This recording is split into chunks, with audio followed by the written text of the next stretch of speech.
أعوذ بالله السميع العليم من الشيطان الرجيم من همزه ونفخه ونفسه. بسم الله الرحمن الرحيم. ربي يسر ولا تعسر وتمم بالخير ربي زدني علما. أومن كان ميتا فأحييناه وجعلنا له نورا يمشي به في الناس كمن مثله في الظلمات ليس بخارج منها كذلك زين للكافرين ما كانوا يعملون وكذلك جعلنا في كل قرية أكابر مجرميها ليمكروا فيها وما يمكرون إلا بأنفسهم وما يشعرون وإذا جاءتهم آية قالوا لن نؤمن حتى نؤتى مثل ما أوتي رسل الله الله أعلم حيث يجعل رسالته سيصيب الذين أجرموا صغار عند الله وعذاب شديد بما كانوا يمكرون فمن يريد الله أن يهديه يشرح صدره للإسلام ومن يريد أن يضله يجعل صدره ضيقا حرجا كأنما يصعد في السماء كذلك يجعل الله الرجس على الذين لا يؤمنون وهذا صراط ربك مستقیما قد فصلنا الآیات لقوم یذکرون. یہ 5 آیات ہیں. آیت نمبر 126 تک ہم نے تلاوت کیا. 122 سے 126 سورہ انعام ہے. 8واں سپارہ ہے. ترجمہ تفسیر ابن کثیر سے ہے. کیا ایک ایسا شخص جو مردہ تھا، اومن کان میتن پھر ہم نے اسے زندہ کیا، فاحییناہ اس کو نہ ہم نے حیات دی، زندگی دی، اور ہم نے اس کے لیے نور بنا دیا. نور یمشی چلتا ہے، وہ اس کی روشنی میں لوگوں میں چلتا ہے. کیا وہ اس شخص جیسا ہو سکتا ہے جس کا حال یہ ہے کہ وہ اندھیروں میں پڑا ہے، ان سے نکلنے والا نہیں، بخارج منہا. اسی طرح کافروں کے لیے ان کاموں میں کشش رکھی گئی ہے. زینا زینت ہے، ڈیکوریشن ہے، ڈیکوریٹ ہیں ان کے کام جو وہ کرتے ہیں. اور اسی طرح ہم نے ہر بستی میں اس کے بڑے بڑے مجرموں کو لگا دیا. اکابر کے پیچھے چلنا. یہ اکابر کون ہیں؟ اگر سیدھے راستے والے ہیں تو بہت ہی خوب ہے، لیکن اگر زیادہ تر کون ہے اس میں اکابر کے پیچھے چل رہے ہیں. بڑے بڑے مجرموں کو لگا دیا ہے، بڑے بڑے جو اکابر ہیں، کہ وہ اس بستی میں اپنے مکر و فریب کا جال پھیلائیں. مکر و فریب، مکر یمکرو لیمکرو وما یمکرون، مکر و فریب کا جال پھیلائیں، شکار کے لیے جال ڈالیں اور اس جال میں آپ کو پھنسا لیں، پھر آپ کے لیے نکلنے کے راستے بند کر دیں. وہ ایسے دانے ڈالتے ہیں اس جال کو بچھا کر، اور وہ اپنے آپ ہی سے مکر و فریب کرتے ہیں. ظالم دوسرے کو نقصان بعد میں پہنچاتا ہے، پہلے اپنے آپ کو پہنچاتا ہے. اور وہ شعور نہیں رکھتے، ان کو یہ پتہ بھی نہیں ہوتا، ظالموں کو یہ پتہ نہیں ہوتا کہ میں یہ ملاوٹ کر کے، میں یہ دھوکہ دے کے اس کو جو نقصان پہنچا رہا ہوں تو اس سے زیادہ نقصان مجھے خود ہونے والا ہے. اس کو شعور نہیں ہوتا. اگر اس کو یہ شعور آ جائے تو پھر وہ 100 مرتبہ اٹھک بیٹھک کرے کہ نہیں جناب مجھے یہ نہیں کرنا، مجھے تو وہ کام کرنا ہے جو اللہ کا حکم ہے، میں تو وہ کروں گا جس سے نہ میرا نقصان ہو نہ اگلے کا ہو. اور جب ان کے پاس نشانی آتی ہے تو وہ کہتے ہیں ہم ہرگز ایمان نہیں لائیں گے حتیٰ کہ ایسی ہی چیز خود ہمیں دی جائے جیسی رسولوں کو دی گئی. نعوذ باللہ، اتنی بڑی بات وہ اللہ تعالیٰ سے فرمائش کرتے ہیں. ایسی فرمائش کرتے ہیں جیسے کہ نعوذ باللہ اللہ تعالیٰ کو وہ عقل دیتے ہیں، اللہ تعالیٰ کو وہ مشورے دیتے ہیں، اللہ تعالیٰ کو وہ پابند کرتے ہیں. نعوذ باللہ کہ جیسی میری مرضی ہے ویسے ہوگا تو ایمان لائیں گے، تو نہیں لائیں گے. نعوذ باللہ اتنے زیادہ وہ جری اور ڈھیٹ ہو چکے ہیں گناہ کر کر کے کہ انہیں ان کو بھی صحیفے دیے جائیں، ان کو بھی کتابیں دی جائیں، ان کو بھی جبریل علیہ السلام آ کے خبریں دیں، ان کے پاس بھی اللہ کی طرف سے وحی آئے، ان کو بھی نبوت دی جائے، پھر وہ ایمان لائیں گے. یہ اتنا بڑا دعویٰ کر رہے ہیں کس سے؟ اپنے مالک سے. اللہ زیادہ بہتر جانتا ہے، اللہ زیادہ بہتر جاننے والے ہیں کہ اپنی رسالت کا کام کس کو سونپیں، کس کو دی جائے رسالت، کہ کون اس عہدے کا حقدار ہے، کس کو یہ پورٹ فولیو ملنا چاہیے کہ نبی بنایا جائے، رسول بنایا جائے، پیغمبر بنایا جائے، پیامبر بنایا جائے، وحی دی جائے، وحی بھیجی جائے. کون اس لائق ہے؟ اللہ کو معلوم ہے، تمہیں تو نہیں معلوم. یہ چھوٹی سی جو عقل اللہ نے دے دی ہے، اس عقل سے تم کیا مطلب سوچنا چاہتے ہو، کیا سمجھنا چاہتے ہو، کیا سمجھانا چاہتے ہو؟ اللہ کو معلوم ہے، اللہ تعالیٰ کو تمہارے مشورے کی ضرورت نہیں ہے۔ جن لوگوں نے جرم کیے انہیں جلد ہی اللہ کے دربار میں، اللہ کے یہاں ذلت ملے گی۔ ان کو کیا ملے گا؟ صغار عند اللہ وعذاب شدید بما كانوا یمکرون، اور اس مکر و فریب کی وجہ سے شدید عذاب ہوگا جو وہ کرتے رہے۔ مکر اردو میں بھی بولتے ہیں نا آپ، مکر و فریب، یہ وہی مکر ہے، اوپر بھی ہم نے پڑھا 2 جگہ، یہاں بھی ہے یمکرون، یہ ماضی کا صیغہ ہے اس لیے یہاں یا لگی ہے۔ بہت معذرت، کبھی کبھی انسان زبان سے کہنا کچھ چاہتا ہے نکل کچھ جاتا ہے۔ ماضی نہیں ہے، یہ مضارع ہے، یا لگی ہے نا، یا مضارع کی علامت ہے، اور میں نے اس کو غلطی سے ماضی کہہ دیا۔ اگر مکرہ ہوتا تو ماضی ہوتا، یمکرو یمکرون یہ مضارع ہے۔ اور اسی کے ساتھ ایک بات آپ سے اور بھی کہہ دیتے ہیں کہ اگر کبھی ظاہر ہے انسان کی زبان پھسل جاتی ہے، یا کبھی انسان بے خیالی میں کہنا کچھ چاہتا ہے، کہہ کچھ دیتا ہے، تو ان باتوں کو نہیں لیا کریں، سمجھ جایا کریں کہ ہاں غلطی ہوئی ہے، ارادتاً ایسا نہیں کیا گیا، غیر ارادی طور پر غلطی، بھول، نسیان کا مریض ہے انسان، خطا ہو سکتی ہے، تو اس لیے اگر کبھی ایسا ہو جائے تو یہ کہ اس کو اگنور کر دیا کریں، اور یا اس کی اصلاح کے لیے آپ اپنے کمنٹ سے آگاہ کر دیا کریں، بتا دیا کریں کہ یہاں غلطی ہوئی ہے، اسے رجوع کر لیا جائے گا۔ فَمَن يُرِيدِ اللَّهُ، چنانچہ اللہ جسے ہدایت دینا چاہتے ہیں تو اس کا سینہ اسلام کے لیے کھول دیتے ہیں، شرح کر دیتے ہیں، سینے کو کھول دیتے ہیں۔ صدر آپ بولتے ہیں نا، صدر، سینے کو صدر کہتے ہیں نا، یعنی صدر، سینہ بیچ میں ہوتا ہے نا انسان کا، سر، گردن اوپر اور پیٹ اور پاؤں نیچے، اور بیچ میں کیا بچتا ہے؟ سینہ، اس لیے صدر۔ ویسے بھی آپ ہمارے یہاں شہر میں بھی ایک صدر ہے نا، کہ جو یعنی شہر کے درمیان میں جو جگہ ہوتی ہے اس کو، تو جسم کے درمیان میں جو جگہ ہے اس کو بھی صدر اسی لیے کہتے ہیں، صدر۔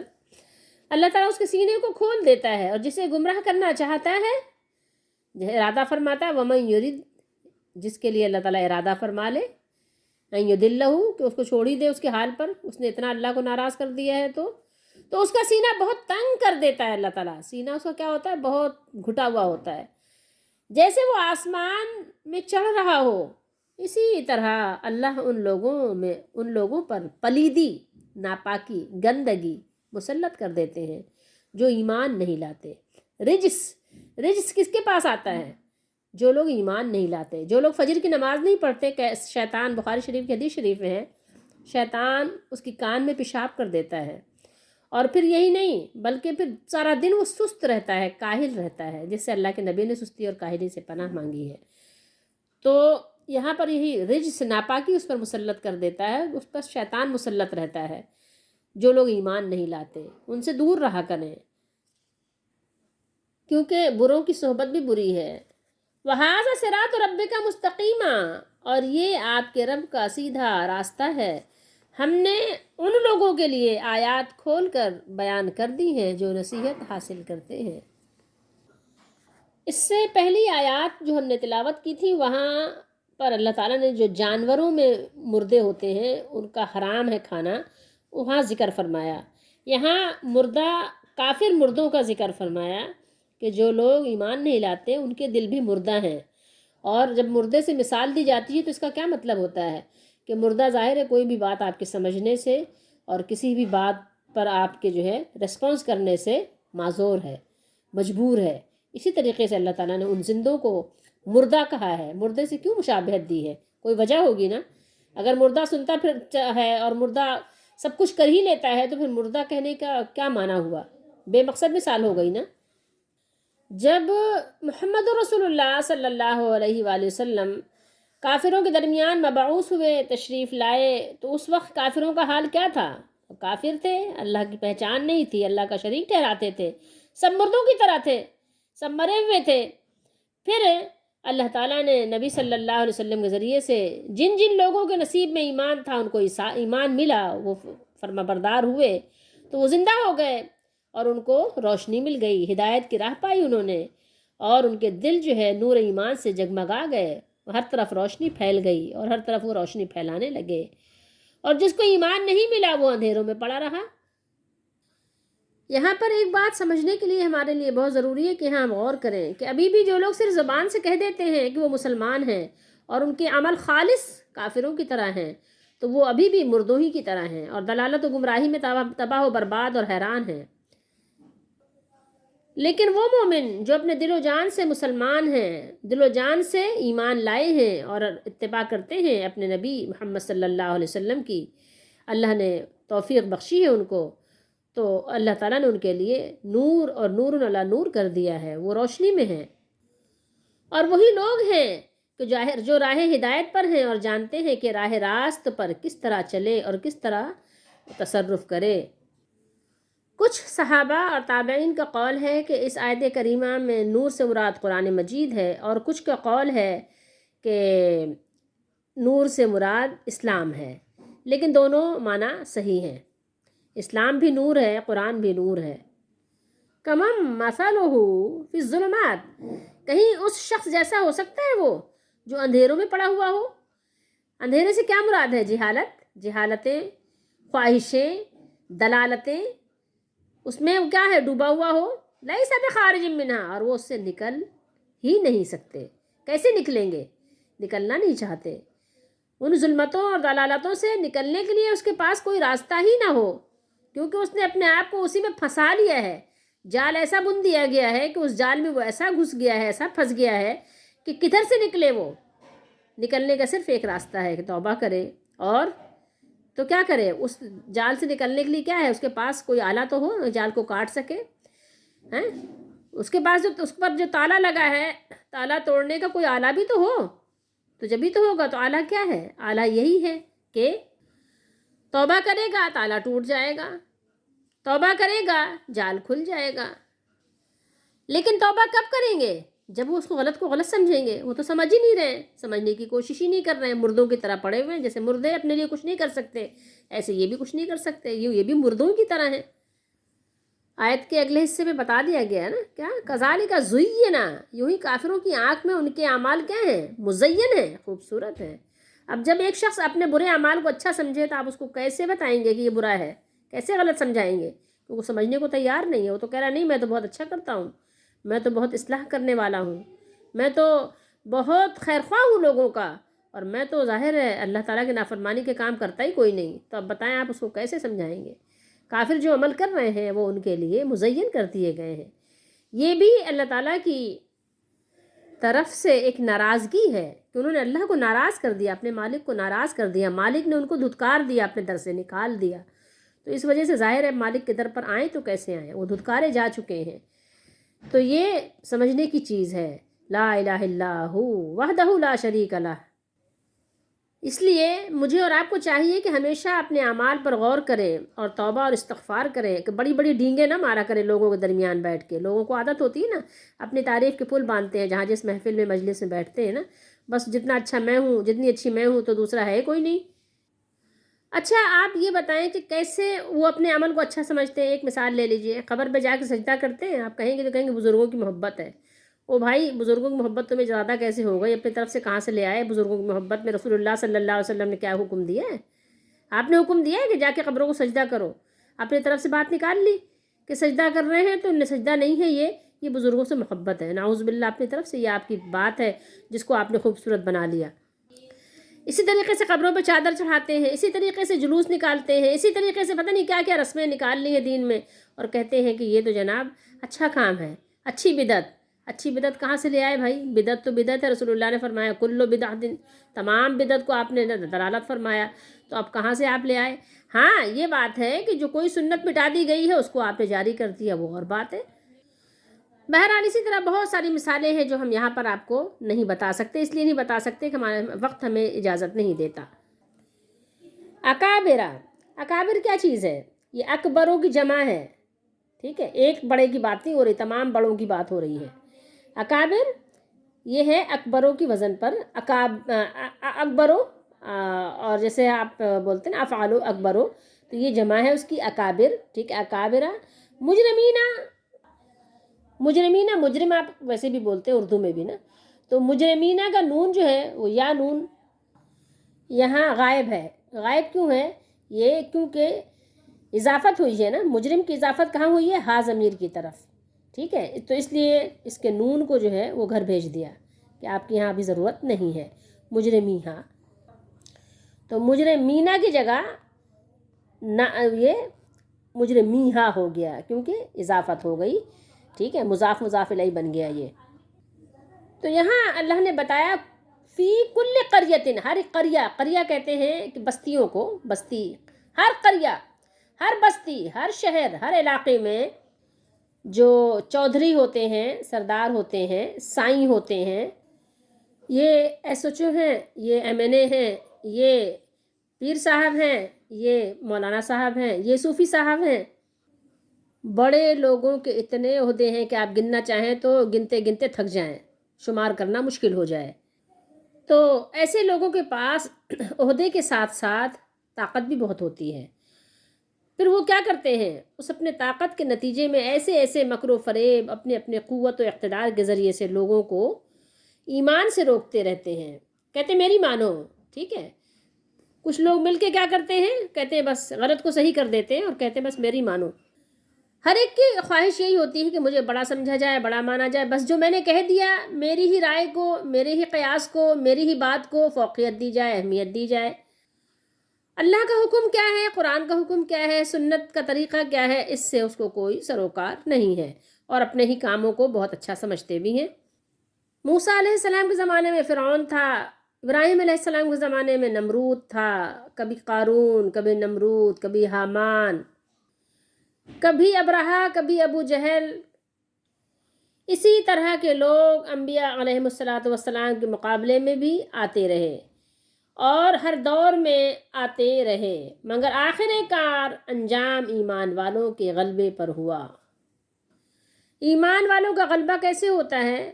وہ بہرحال آخر کار ان کے دام فریب میں نہیں پھنستے، قرآن و سنت سے چمٹے رہتے ہیں اور اسی پر وہ مر جاتے ہیں، اس طرح وہ کامیاب ہو جاتے ہیں، وہ غالب آ جاتے ہیں۔ اللہ تعالیٰ نے اپنے محبوب صلی اللہ تعالیٰ علیہ وآلہ وسلم کو تسلی عطا فرمائے کہ جس طرح آپ کی بستی میں ہم نے یہ بڑے بڑے مجرم بنائے ہیں جو کفر کے سرغنہ ہیں اور کفر کی دعوت دینے والے، اللہ کے راستے میں رکاوٹ بننے والے اور آپ کی مخالفت و عداوت کرنے والے ہیں، اسی طرح آپ سے پہلے کے رسولوں کو بھی اسی طرح کے مجرموں کی مخالفتوں اور دشمنیوں کو سامنا کرنا پڑتا تھا، لیکن انجام کار عافیت اور فتح اور نصرت کس کی ہوتی تھی؟ وہ انبیاء علیہم السلام کو حاصل ہوتی تھی، کس کی طرف سے؟ اپنے مالک مولا اللہ کی طرف سے۔ لِيَمْكُرُوا فِيهَا، تاکہ وہ اس میں خوب مکاریاں کریں، مکاریاں کرتے رہیں بڑے بڑے مجرم۔ مگر بات دراصل یہ ہے کہ یہ لوگ سمجھتے نہیں ہیں، عقل نہیں ہے نا، کیونکہ جب اللہ کو نہیں مانتے تو عقل بھی کام نہیں کرتی۔ تو بات یہ ہے کہ جو مکاریاں یہ کرتے ہیں اس کا نقصان ان کو زیادہ ہے، انہی کو پہلے ہے، اور انہی کو دنیا اور آخرت میں ذلت ہے، لیکن وہ اس بات سے بھی بے خبر ہیں۔ ان کے مکر و فریب کا جال اور اس کا وبال اور جن لوگوں کو انہوں نے گمراہ کیا ہے ان کی گمراہی کا بوجھ انہی پر ہوگا، انہی کو اس کا بوجھ بھی اٹھانا پڑے گا جس کو انہوں نے گمراہ کیا ہے۔ وہ تو خود بوجھ اٹھائے گا اپنا بھی، لیکن ان کا بوجھ ان کو بھی اٹھانا پڑے گا، ان کے سر بھی ہوگا، جیسا کہ اللہ نے سورہ عنکبوت میں ارشاد فرمایا آیت نمبر 13 میں، وَلَا يَحْمِلُنَّ أَثْقَالَهُمْ وَأَثْقَالًا مَعَ أَثْقَالِهِمْ۔ تو معاملہ کیا ہے ان کے ساتھ کہ ضرور یہ اپنے بوجھ بھی اٹھائیں گے اور اپنے بوجھوں کے ساتھ اور لوگوں کے بوجھ بھی اٹھائیں گے۔ تو انہوں نے دھوکہ کس کو دیا؟ اپنے آپ کو ہی دیا، لیکن پتہ ہے بیچاروں کو شعور ہی نہیں اس بات کا، انہیں شعور نہیں ہے، ان کو سمجھ نہیں ہے، ان کو عقل نہیں ہے، ورنہ ایسا نہ کرتے۔ بدل کے بھیس یہ آتے ہیں ہر زمانے میں، ایسے لوگ ہر زمانے میں ہوتے ہیں، ہر بستی میں ہوتے ہیں، ہر جگہ ہوتے ہیں، ہر وقت ہوتے ہیں، ہر طرح کے ہوتے ہیں۔ بدل کے بھیس یہ آتے ہیں ہر زمانے میں، اگرچہ پیر ہے آدم جواں ہے لات و منات۔ آدم انسان، آدم علیہ السلام کی اولاد کیا ہے؟ پیر ہے، بوڑھی ہو چکی ہے، کمزور ہو چکی ہے، مجبور ہو چکی ہے، معذور ہو چکی ہے، بیکار ہو چکی ہے، بے مقصد ہو چکی ہے، لیکن لات و منات جو ہیں وہ جوان ہیں، طاقتور ہیں، بھرپور ارادے ہیں ان کے، اور با مقصد ہے۔ ان کا مقصد کیا ہے؟ مقصد حیاتی ان کا یہ ہے لات و منات کا کہ آپ کو راہ سے بے راہ کر دیں، گمراہ کر دیں، ٹھیک ہے، اگرچہ پیر ہے آدم علیہ السلام کی اولاد بوڑھی ہو چکی ہے، اب اس کے اندر کچھ بھی سکت باقی نہیں رہی ہے، لیکن لات و منات گمراہ کرنے والے، مکر و فریب کے جال بچھانے والے، جال بننے والے ابھی بھی بہت مضبوط اور بہت طاقت اور قوت سے بھرپور ہیں۔ اگرچہ پیر ہے آدم، جمع ہے لات و منات، یہ ایک سجدہ جسے تم گراں سمجھتے ہو، 1000 سجدوں سے دیتا ہے آدمی کو نجات۔ یہ ایک سجدہ جو اللہ تعالیٰ کی طرف انسان نہیں جھکتا، اللہ کی نہیں مانتا، تو وہ کیا ہے، در در کا فقیر بنتا ہے، در در کی ٹھوکریں کھاتا ہے، در در پہ جھکتا اور جھکاتا ہے اپنے آپ کو در در ذلیل و خوار کرتا ہے۔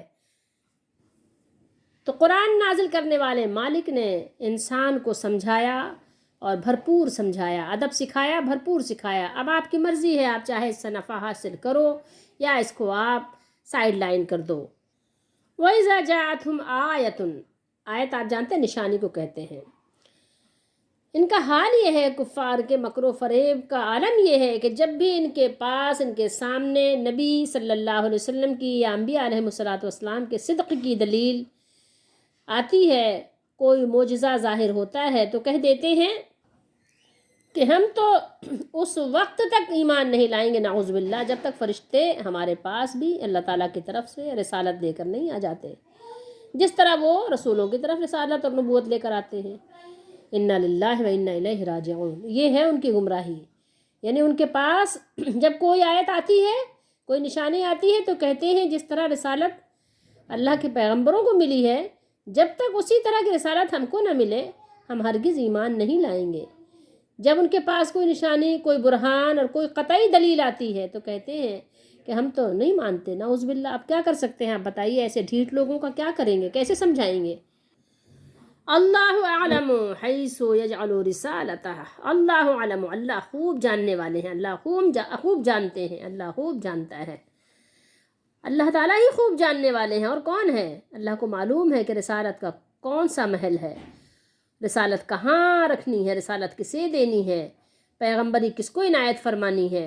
اللہ تعالیٰ زیادہ بہتر جانتے ہیں کہ رسالت کسے عطا فرمائے، اور مخلوق میں سے کون اللہ تعالیٰ سے زیادہ بہتر جان سکتا ہے؟ کوئی نہیں جان سکتا۔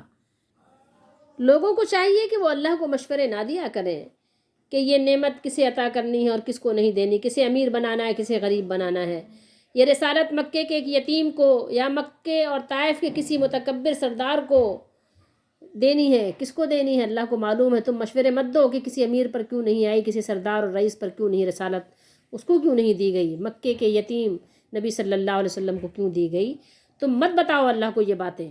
کفار مکہ جتنی بھی دشمنی کریں نبی کریم صلی اللہ علیہ وسلم سے، لیکن وہ جانتے تھے، کفار جانتے تھے رسول اکرم صلی اللہ علیہ وسلم کے نسب کی بلندی کے معترف تھے، اور اس کے ساتھ ساتھ کفار رسول اللہ صلی اللہ علیہ وآلہ وسلم کے فضل، آپ کے شرف، آپ کے عالی نسب، آپ کے گھرانے کی پاکیزگی اور آپ کی بہترین اعلیٰ صفات کی عمدگی کے بھی وہ کیا تھے، معترف تھے، معلوم تھا ان کو، وہ جانتے تھے لیکن پھر بھی مانتے نہیں تھے۔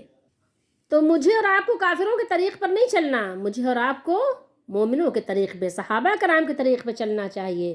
اللہ تعالیٰ اور اللہ کے فرشتوں اور تمامی مومنین و مومنات کی طرف سے، ہم سب کی طرف سے رسول اکرم صلی اللہ علیہ وآلہ وسلم کی ذات گرامی پر درود ہو، سلام ہو، اللہ کی طرف سے رحمتیں نازل ہوں، برکتیں نازل ہوں۔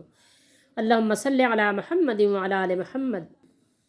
رسول اللہ صلی اللہ علیہ وآلہ وسلم ایسے امین و صادق تھے کہ کفار مکہ نے آپ کا نام رکھا تھا امین اور صادق۔ حضرت ابو سفیان رضی اللہ تعالیٰ عنہ نے بہت آخر میں فتح مکہ کے بعد ایمان قبول کیا ہے، اور آپ صلی اللہ علیہ وسلم کی دشمنی میں اس سے پہلے وہ پیش رہتے تھے اور کفار مکہ کے وہ رئیس تھے۔ لیکن جب اس وقت جس کو ہم ہرقل کہتے ہیں، ویسے اس کا نام جو ہے ہرقلہ بیان کیا گیا ہے، جب اس نے پوچھا تھا کہ رسول اللہ صلی اللہ علیہ وسلم کے نسب کے بارے میں کہ ان کا نسب تم میں سے کیسا ہے، تو ابو سفیان نے جواب دیا کہ ان کا نسب ہم میں بہت بلند ہے۔ ہرقل نے پوچھا اس بات کا دعویٰ کرنے سے پہلے کبھی تم یعنی ان کے جھوٹ کو جانتے ہو، کبھی تم نے اس پر جھوٹا الزام لگایا ہے؟ ابو سفیان نے جواب دیا کہ نہیں۔ بخاری شریف میں یہ حدیث تفصیل کے ساتھ موجود ہے۔ تو جو روم کا بادشاہ تھا اس نے آپ صلی اللہ علیہ وسلم کی صفات کی پاکیزگی کو سن کر ہی آپ کی نبوت کی صداقت اور آپ کے پیغام کی درستی پر استدلال کر لیا تھا. اس نے مان لیا تھا کہ وہ سچی ہیں، وہ انہوں نے جو اعلان کیا ہے نبوت کا وہ غلط نہیں ہو سکتا. بخاری شریف ہے کتاب المناقب، حدیث نمبر ہے 3557. رسول اللہ صلی اللہ تعالیٰ علیہ وآلہ وسلم نے ارشاد فرمایا، بعثت من خیر قرون بنی آدم قرنا فقرنا قرنا فقرنا. آپ نے ارشاد فرمایا حتی بعثت من القرن الذی کنت فیہ، مجھے ایک ایک صدی کر کے بنی آدم کی بہترین صدیوں میں سے مبعوث کیا گیا، حتیٰ کہ میری بعثت اس صدی میں ہوئی جس میں ہوں. لیکن یہ ساری باتیں ان لوگوں کے لیے ہیں جن کے پاس عقل و شعور ہو، جو سمجھنا چاہتے ہوں، جو ایمان کو اپنے دل و جان سے اپنی رضا و رغبت اور مرضی سے قبول کرنا چاہتے ہوں، جو اللہ کی رضا اور آخرت کے طلبگار ہوں، ان کے لیے ساری باتیں ہیں. ورنہ تو بات یہ ہے کہ کافر کی یہ پہچان کے آفاق میں گم ہے، مومن کی یہ پہچان کے گم اس میں ہے آفاق. یہ بات ہے تو سمجھنا چاہیے. سیصیب الذین اجرموا یہ جمع کا صیغہ ہے، یہاں سے بھی نون غائب ہے. صابہ یصیبو مصیبت اسی سے ہے نا، مصیبت آ گئی، مصیبت پہنچ گئی، یہ صابہ یصیبو سے پہنچنا ہے. سین ہے مستقبل قریب کے لیے.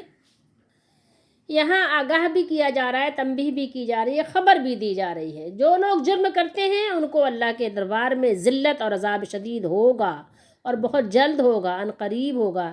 یہ اللہ تعالیٰ کی طرف سے بہت بڑی سرزنش ہے اور بہت شدید وعید ہے، وارننگ ہے ان لوگوں کے لیے جو تکبر کا اظہار کرتے ہوئے رسولوں کی اتباع نہیں کرتے یا رسولوں کے لائے ہوئے طریقے کی اتباع نہیں کرتے، اور ان کے لائے ہوئے دین و شریعت کے سامنے سر اطاعت نہ جھکائیں کہ روز قیامت انہیں اللہ تعالیٰ کے سامنے دائمی ذلت و رسوائی سے دوچار ہونا پڑے.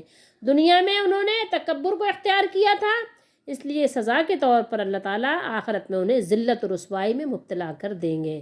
اللہ تعالیٰ نے فرمایا ہے، ان الذین یستکبرون عن عبادتی سیدخلون جہنم داخرین. بے شک جو لوگ میری عبادت سے، مجھ سے مانگنے سے، میرے سامنے جھکنے سے سرکشی بغاوت کرتے ہیں، ان قریب جہنم میں ذلیل ہو کر داخل ہوں گے، ذلیل و خوار و رسوا اور حقیر ہو کر جہنم رسید ہوں گے. عذاب اردو میں بھی آپ عذاب کہتے ہیں، شدید آپ اردو میں بھی بولتے ہیں، شدید آندھی، شدید بارش، بہت طرح سے آپ شدید تکلیف. تو اللہ نے فرمایا کہ اور عذاب شدید ہوگا، اس لیے کہ مکاریاں کرتے تھے. مکر و فریب اکثر و بیشتر کیا ہوتا ہے؟ اکثر و بیشتر صورتوں میں مخفی ہوتا ہے، چھپا ہوا ہوتا ہے. مکر کو دیکھ نہیں سکتا انسان، پہچان سکتا ہے. اور ہیلا سازی اور دھوکہ بازی میں بہت لطیف پیرایا اختیار کیا جاتا ہے، اس لیے اس کے مناسب حال سزا کے طور پر روز قیامت شدید عذاب دیا جائے گا، اور اللہ تعالیٰ کسی پر قطعاً کوئی ظلم نہیں فرمائیں گے. قیامت کے دن لوگوں کے دلوں کے بھید کو کھول دیا جائے گا. قرآن میں اللہ نے سورہ طارق میں ارشاد فرمایا، یوم تبلی السرائر، سرائر نا رموز و اسرار آپ اردو میں بولتے ہیں، جس دن دلوں کے بھید کھول دیے جائیں گے، جانچے جائیں گے، یعنی جو مستتر مخفی اور پوشیدہ باتوں کو اللہ تعالیٰ ظاہر فرما دیں گے. بخاری شریف ہے، حدیث نمبر ہے 6177. رسول اللہ صلی اللہ تعالیٰ علیہ وآلہ وسلم نے ارشاد فرمایا، قیامت کے دن ہر دھوکے باز کے لیے ایک جھنڈا گاڑا جائے گا اور کہا جائے گا، آواز لگائی جائے گی کہ یہ فلاں ابن فلاں کا دھوکہ بازی کا جھنڈا ہے. تو اس میں کیا بات ہے؟ بات یہ ہے کہ لوگ چھپ چھپ کے کرتے تھے نا، ایسا لوگوں کے سامنے اچھا بنتے تھے اور اندر سے ان کو نقصان پہنچاتے تھے. لوگوں کو پتہ نہیں تھا کہ اتنا بڑا دھوکے باز اور 420 ہے. اس لیے قیامت کے دن دھوکے باز کے اس شرمناک فعل کو ساری مخلوق کے سامنے کھول دیا جائے گا، افشاں کر دیا جائے گا. اور کچھ لوگ ایسے ہوتے ہیں جو اتنے اچھے کام کرتے ہیں، ایسا کام کرتے ہیں کہ اللہ تعالیٰ کو اپنے کاموں سے خوش کر دیتے ہیں، راضی کر دیتے ہیں، یا اللہ تعالیٰ ان کو ایسے پسند فرما لیتے ہیں، ایسا چن لیتے ہیں کہ ان لوگوں کو خاص اپنے فضل سے ہدایت کا راستہ دکھا دیتے ہیں. فَمَن يُرِدِ اللَّهُ أَن يَهْدِيَهُ يَشْرَحْ صَدْرَهُ لِلْإِسْلَامِ. فرمایا تو جو شخص یا تو جس شخص کو اللہ چاہتے ہیں کہ اسے ہدایت بخشے، ہدایت عطا کرے، ہدایت سے نوازے، اس کا سینہ اسلام کے لیے کھول دیتے ہیں. اسلام کو اس کے لیے کیا کر دیتے ہیں؟ آسان، سہل بنا دیتے ہیں. اور اسے انشراح، انبساط صدر حاصل ہو جاتا ہے، اس کا سینہ کھل جاتا ہے، سچی باتیں، قرآن کی باتیں، سنت کی باتیں اس کو جلدی جلدی سمجھ آنے لگ جاتی ہیں، اور یہ اچھی علامتیں ہیں۔ تو کیا ہوتا ہے، اس کا سینہ اسلام کے لیے کھل گیا، گشادہ ہو گیا، نبی صلی اللہ علیہ وسلم کی سنت سنی، سمجھ آ گئی، فوراً قبول کر لیا۔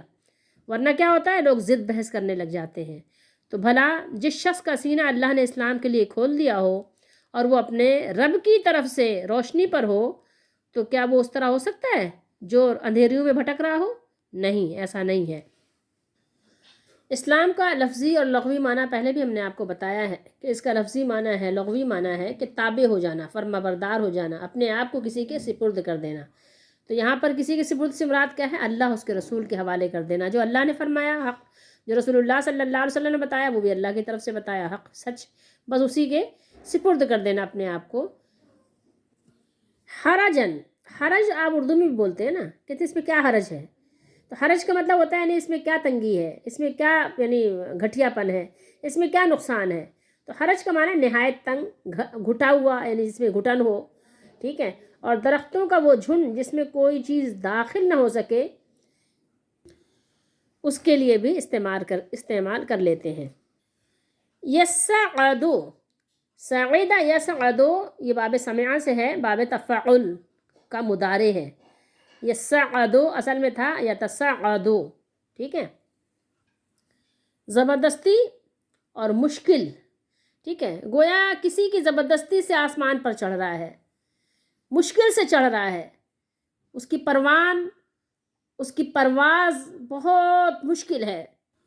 ومن یرد، آپ ارادہ اردو میں بولتے ہیں نا، یہ اسی سے ہے، ٹھیک ہے۔ یرد، ارادہ، یریدو، یہ سب عربی کے صیغے ہیں۔ اور جسے چاہتے ہیں اللہ تعالیٰ کہ اسے چھوڑ دے اس کے حال پر، یعنی اس کو گمراہی نہیں بھٹکنے دے، تو اس کا سینہ تنگ اور گھٹا ہوا کر دیتے ہیں، ضیقاً، ٹھیک ہے، ضیقاً، یہاں پر الفاظ آ رہے ہیں نا، یہ یہاں اللہ نے فرمایا نا کہ ضیقاً حرجاً، اور جسے اللہ تعالیٰ چاہتے ہیں یعنی اس کا سینہ کیا کر دیتے ہیں؟ ضیقاً، وہ ایسا سینہ ہے، وہ ایسا صدر ہے، اور ایسی گھٹن ہے وہاں پر کہ جس میں کسی بھی قسم کی ہدایت کو قبول کرنے کی کوئی سکت نہیں ہے، وہ بالکل راضی نہیں ہے، اور اس تک ایمان کی قطعاً کوئی رسائی ممکن نہیں ہے جس دل پر ایمان بالکل اثر انداز نہ ہو سکتا ہو، یعنی اس کے پاس وہ دل ہے۔ درختوں کا ایسا جھرمٹ ہے کہ جہاں پر کوئی پرندہ بھی نہیں گھس سکتا، تو اس کا دل بھی ایسا ہے کہ جہاں پر ایمان کی بات کوئی اثر ہی نہیں کر سکتی، داخل ہی نہیں ہو پاتی ایمان کی بات کہ جو اس کو سمجھے اور کچھ اس پہ اثر انداز ہو ہی نہیں پا رہا۔ بہت ہی خطرناک علامت ہے، ایسا شخص کیسے ایمان قبول کرے؟ ہمارے لیے یہاں اس میں سبق ہے کہ ہم دعا کریں کہ اللہ تعالیٰ ہمیں وہ سینہ نہ عطا کر، ہمیں ایسا سینہ عطا فرما جو ہمارے لیے کیا ہو، اسلام کی راہوں کو سمجھنا آسان کر دے، ہمارا سینہ شرح ہو جائے، اسلام کی بات سنے فوراً اثر کرے، ایسے ضدی نہ ہو کہ بات سنے اور اثر ہی نہ کرے، سمجھ ہی نہ آئے۔ کہتے قرآن سمجھ نہیں آتا، حدیث کی باتیں سمجھ نہیں آتی، باقی دنیا کی ساری باتیں سمجھ آتی ہیں، فلاں مارکیٹ میں، فلاں شاپنگ مال میں یہ چیز ملتی ہے، یہ اچھی ملتی ہے، وہاں یہ اچھی ملتی ہے، سب سمجھ آتی ہے، دنیا کیسے گزارنی سب سمجھ آتی ہے، شادی بیاہ کہاں کرنا ہے سب سمجھ آ رہا ہے، لیکن سمجھ نہیں آ رہا تو کیا نہیں آ رہا؟ آسان سی کتاب، اللہ کی کتاب سمجھ نہیں آ رہی ہے، تو روئیے، گڑ گڑائیے اور توبہ کیجئے کہ کہیں کوئی ایسا عمل تو نہیں کر دیا جس سے اللہ کو ناراض کر دیا کہ اب ایمان کی بات سمجھ نہیں آتی، قرآن کی بات سمجھ نہیں آتی۔ حضرت عمر فاروق اعظم رضی اللہ تعالیٰ عنہ نے خاندان مدلج کے ایک بادیہ نشین اعرابی جو گاؤں کے رہنے والے سے پوچھا کہ حرج کا معنی پوچھا، کہ مفہوم پوچھا، تو اس نے کہا کہ درختوں کے درمیان ایک ایسا درخت ہوتا ہے جس تک پالتو یا جنگلی جانور یا کوئی اور چیز نہیں پہنچ سکتی۔ یہ سن کر حضرت عمر رضی اللہ تعالیٰ عنہ نے فرمایا کہ اسی طرح منافق کے دل تک بھی خیر و بھلائی کی کوئی بات نہیں پہنچ سکتی۔ تفسیر ابن ابی حاتم میں ہے کہ حضرت ابن عباس رضی اللہ تعالیٰ عنہما نے بیان کیا کہ جس طرح ابن آدم آسمان تک پہنچنے کی طاقت نہیں رکھتا، نہیں چڑھ سکتا آسمان پر، اسی طرح اسے اس بات کی بھی استطاعت نہیں ہے، طاقت نہیں ہے کہ توحید اور ایمان اس کے دل میں داخل ہو، سوائے اس کے کہ اللہ تعالیٰ توحید اور ایمان کو اس کے دل میں زبردستی داخل فرما دے، تو اور بات ہے۔ ایمان اس کے دل میں پہنچے، اس کے دل پر ایمان اثر کرے، اتنا ہی مشکل ہوتا ہے جیسے کہ کسی کا آسمان پہ چڑھنا۔ کیا کوئی آسمان پہ چڑھ سکتا ہے؟ ہیں؟ ہر شخص آسمان پر چڑھنے سے عاجز ہے، عاجز ہے، نہیں چڑھ سکتا، اس کے پاس اتنی قوت نہیں ہے، طاقت نہیں ہے کہ کوئی آسمان پر چڑھ جائے، چاہے اس کو جتنی ہی عمر مل جائے، جتنی ہی طاقت مل جائے، لیکن کوئی آسمان پہ نہیں چڑھ سکتا۔ اسی طرح وہ شخص بھی اتنا بد نصیب ہو چکا ہے کہ اس کو قرآن اور ایمان نہیں سمجھ آ رہی۔ ہم اللہ تعالیٰ سے دعا کرتے ہیں کہ اللہ تعالیٰ ہمارے سینوں کو اسلام کے لیے شرح کر دے، کھول دے، اور اللہ تعالیٰ ہمیں ہر طرح کی گھٹن سے بچائے، اور ہمیں ہر طرح کی ضد سے بچائے، بغاوت سے بچائے، گناہ کے کاموں سے بچائے، اللہ کو ناراض کرنے والے کاموں سے بچائے، اور ہمیں قرآن کو سمجھنے کی توفیق دے، ہمارے دل میں قرآن اثر کرے، ہمارا سینہ ایسا ہو جائے کہ جب قرآن کی آیات اس کے اندر داخل ہوں تو یہ اس کو آسانی کے ساتھ سمجھ لے اور قبول کر لے اور اس پر عمل کرے اور اس پر یقین رکھے، اس پر ایمان رکھے۔ اللہ ہمیں توفیق دے۔ تو اس آیت میں اللہ تعالیٰ نے بتایا ہے کہ رسالت کی طرح ہدایت و گمراہی بھی اللہ کے ہاتھ میں ہے۔ وہ اپنے نظام عدل کے مطابق جسے ہدایت دینا چاہتا ہے اس کا سینہ صحیح بات تسلیم کرنے کے لیے کھول دیتا ہے، اس کے لیے ہدایت کے راستے آسان کر دیتے ہیں، اسے حق قبول کرنے میں کوئی دشواری نہیں ہوتی، اور وہ آسانی سے اپنے آپ کو اللہ اس کے رسول کے تابع فرمان کر دیتا ہے، اور جسے اس کی سرکشی کے باعث ہدایت نہیں دینا چاہتے اس کا سینہ حق قبول کرنے کے لیے تنگ اور نہایت گھٹا ہوا کر دیتا ہے، جیسا کہ وہ بلندی کی طرف مشکل سے چڑھ رہا ہے۔ جوں جوں اوپر چڑھتا ہے، ایک تو چڑھائی کی وجہ سے، دوسرے آکسیجن کے کم اور پھر ختم ہونے کی وجہ سے سانس ہی نہیں لے سکتا، سانس اکھڑنے لگتا ہے، اور کیا ہوتا ہے، اور تھک جاتا ہے، تھکا ماندہ ہو جاتا ہے۔ جو لوگ حق سمجھ کر انکار کا راستہ اختیار کرنے والے ہیں ان پر ایمان کی طہارت حاصل نہ ہونے کی وجہ سے کفر کی گندگی چڑھتی چلی جاتی ہے، وہ کفر کی نجاست سے پلید ہو جاتے ہیں، گندے ہو جاتے ہیں۔ فرمایا اللہ تعالیٰ یوں ہی ان پر عذاب ڈالتا ہے۔ رجس کہتے ہیں ناپاکی کو، گندگی کو۔ اللہ تعالیٰ ہم سب کو ہر طرح کی ناپاکی سے بچائے اور بچنے کی توفیق دے، اور اللہ تعالیٰ ہم سب کو صراط مستقیم کا راستہ دکھائیں، اس پر چلنا ہمارے لیے آسان کریں۔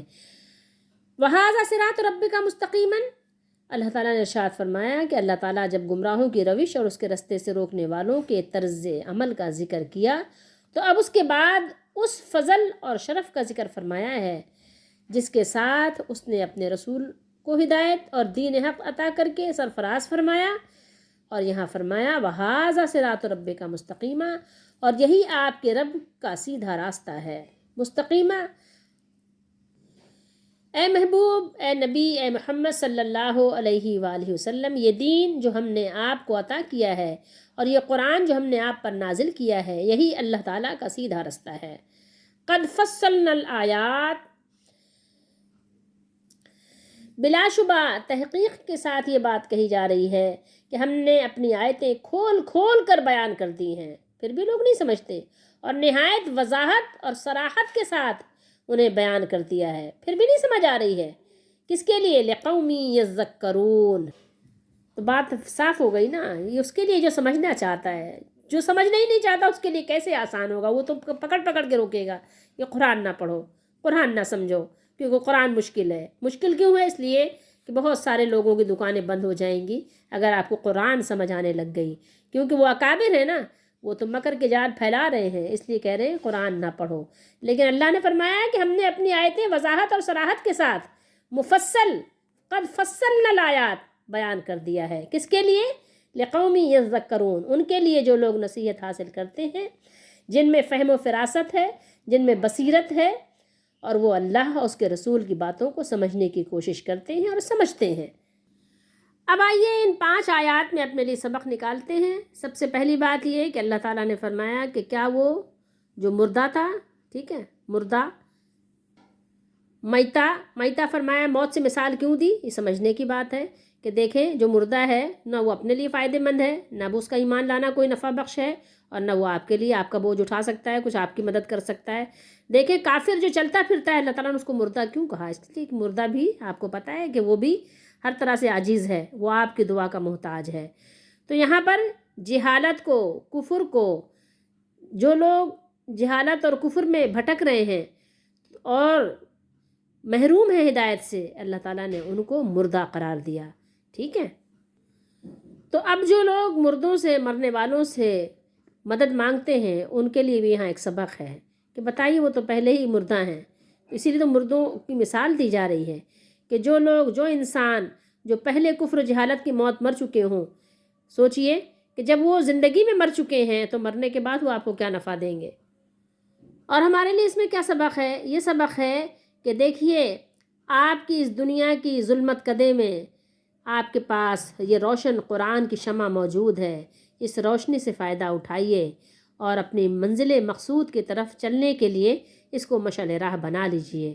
آپ ان خوش نصیبوں میں اپنے آپ کو داخل کر لیجئے کہ جن پر اللہ تعالیٰ کی رحمت ہوتی ہے، ورنہ تہ دہ تہ ظلمتوں میں آپ حیران و سرگرداں پھرتے رہیں گے، باہر نکلنے کا راستہ نہیں ملے گا۔ یہاں ہمارے لیے یہ بھی سبق ہے کہ دیکھو، جو شہر میں ہوں، بستیوں میں ہوں، چودھری ہوں، رئیس ہوں، صوفی ہوں، ان کا بہت اثر و رسوخ ہو، بہت ہی ان کی آن بان شان ہو، لیکن دیکھیں ان کے دھوکے میں نہ آئیے گا، آنکھ بند کر کے ان کے پیچھے مت چلیے گا، قرآن و سنت کو سامنے رکھیے گا، ورنہ وہ اپنے دھوکے اور فریب کے ساتھ آپ کو اللہ تعالیٰ کی رحمت سے دور لے جائیں گے۔ اس لیے سمجھنے کی کوشش کرنا اور اپنے آپ کو مکر و فریب سے بچانے کے لیے اللہ کی مدد طلب کرنا، جبھی بچ سکو گے، ورنہ بچنا بہت مشکل ہے، کیونکہ مکر کا جال ایسا ہوتا ہے کہ ہر شخص اس کو دیکھ نہیں پاتا، اس کو سمجھ نہیں پاتا۔ اور دیکھو، اس میں ایک سبق ہمارے لیے یہ بھی ہے کہ ہم دیکھو اندھے بہرے ہو کر قرآن نہ سنیں، جب کوئی قرآن سنائے تو اس پر ضرور غور و فکر کرنے کی کوشش کریں، کبھی یہ نہ کہیں ہمارے بڑوں نے ایسا کہا ہے، ہمارے بڑوں نے ایسا کیا ہے، ہم نے آباء کو اپنے ایسے ہی پایا ہے، اپنے بڑوں کو ایسے پایا ہے، ایسے کبھی بھی ضد نہ کیجیے گا۔ اور جب آپ قرآن و حدیث کو پڑھیں، سنیں تو اللہ سے دعا کریں، اپنے لیے ہدایت مانگیں، اور رسولوں کی پیروی کرنے میں آپ حیل و حجت سے کام نہ لیں، بات مانیں، حیا کریں، بے غیرتی کا مظاہرہ مت کریں، انسانوں کے بھی حقوق ادا کریں اور اپنے مالک کے حقوق کو بھی پہچانیں، ورنہ کہیں ایسا نہ ہو کہ دنیا اور آخرت میں عذاب آئے، ذلت سے دوچار ہو جائیں۔ اپنے لیے دعا کریں، اللہ تعالیٰ سے مدد طلب کریں اور اپنے آپ کو مکر سے اور مکار لوگوں سے بھی بچانے کی کوشش کریں۔ رسول اللہ صلی اللہ علیہ وسلم بھی دعا کیا کرتے تھے، اللہم انی اعوذ بک ان اضل او اضل واذل او اذل واظلم او اظلم واجہل او یجہل علی۔